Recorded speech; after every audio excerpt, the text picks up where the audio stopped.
तर गोदानाचं आपल्याला फल काय मिळतं, का गोदान करायला धर्मशास्त्राने सांगितलेलं आहे, याचं कारण असं आहे की गोदान हे असं दान आहे की ज्याने आपल्या पिढ्यानपिढ्यांच्या पितरांना मुक्ती मिळते.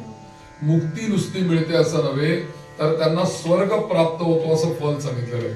म्हणजे या संकल्पामध्ये आलेलं आहे की आत्मनासह 21 पुरुषान, म्हणजे मी पहिला आणि माझ्या मागे 20 पिढ्या, म्हणजे गेलेल्या ज्या आहेत त्या 20 पिढ्यांमधले जे जे पितृगण अतृप्त आहेत, ज्यांना अजून स्वर्ग मिळालेला नाहीये, जे अजून नरकामध्येच खितपत पडलेले आहेत, अशा सगळ्यांना तुम्ही गोदान केल्यामुळे त्यांना स्वर्गलोक प्राप्त होणार आहे. हे सगळ्यात गोदानाचं महत्वाचं फल आहे.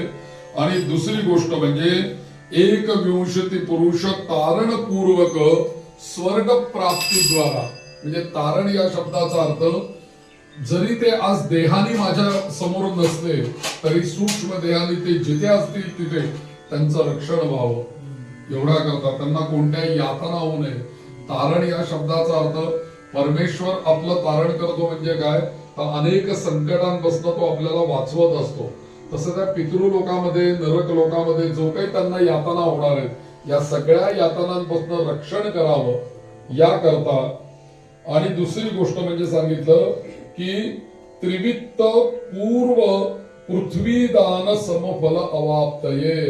आपण म्हणतो ना त्रिरावृत्त पृथ्वी असं म्हणतो ना, एकदा पृथ्वीला प्रदक्षिणा घातली तर एक प्रदक्षिणा घातली, दुसऱ्यांदा घातली दुसरी झाली.